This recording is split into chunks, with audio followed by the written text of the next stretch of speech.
नए घर में बहुत खुश था। उसे भरपेट खाना, पीने को पानी और सर छुपाने के लिए गुफा मिल गई थी। पर एक दिन कल्लू देखता है कि एक शेर उस गुफा की तरफ बढ़ रहा है। कल्लू डर गया, पर उसने संयम नहीं खोया। उससे एक युक्ति सूझी। सुनो भाग्यवान, आज हम भरपेट खाना खाएंगे। एक शेर नजर आ रहा है। मैं अपने सींगों से उसका शिकार करूंगा और तुम लपक के उसे मार देना। शेर कल्लू की बातें सुनकर डर जाता है और तुरंत उल्टा भागने लगता है। मूर्ख शेर कल्लू को एक भयंकर जानवर समझ लेता है। एक सियार शेर को भय से दौड़ता देख उसके पास जाता है। राजा जी, क्या हुआ? आप दौड़ क्यों रहे हो? वहाँ एक भयंकर जानवर है जो शेर का शिकार करता है। वो बड़ा है, मोटा है और उसके लंबे लंबे सींग हैं। भयंकर? वो जानवर भयंकर नहीं है। आप उसका शिकार नहीं बल्कि वो आपका शिकार बन सकता है। नहीं नहीं, वो बहुत भयंकर है। मैं उसके पास नहीं जाऊंगा। आप चलिए मेरे साथ। अगर वो मेरा शिकार करने आया तो तुम भाग जाओगे और मैं मर जाऊंगा। नहीं नहीं। ठीक है राजा जी, हम आपस में अपनी पूंछ बांध लेते हैं। अगर वो आपका शिकार करेगा तो आप मुझे उसके सामने फेंक देना और खुद भाग जाना। शेर को अब भी डर लग रहा है, फिर भी वो सियार की जबरदस्ती करने से उसके साथ निकल पड़ता है। कल्लू सियार को शेर के साथ देख सब समझ गया, लेकिन वो घबराया नहीं। उसने दूसरी युक्ति लड़ाई। सियार, तुम्हें मैंने 2 शेर लाने के लिए बोला था। तुम सिर्फ एक ही लाए। अब मेरे पूरे परिवार का पेट कैसे भरेगा? कल्लू की बात सुनकर शेर भयभीत हो गया और बेचारा सियार जंगल तक खिसकता रहा।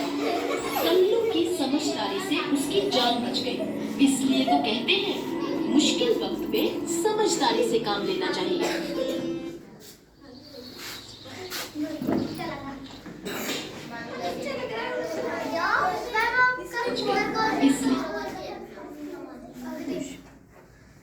हाँ बेटा, अब आप बताओ, आपने जो लास्ट वाली कहानी देखी है उसमें आपको क्या मॉरल मिला, क्या शिक्षा मिली?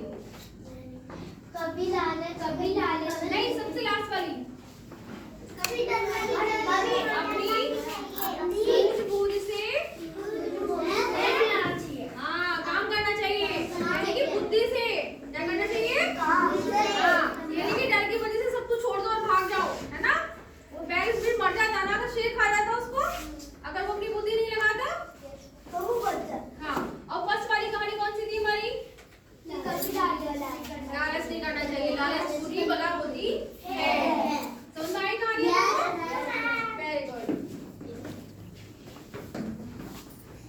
ये तो कहते हैं, मुश्किल वक्त में समझदारी से काम लेना चाहिए।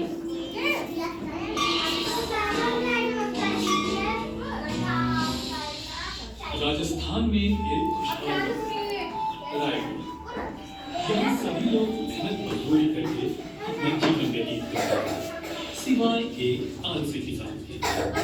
इस किसान का नाम था रूपा।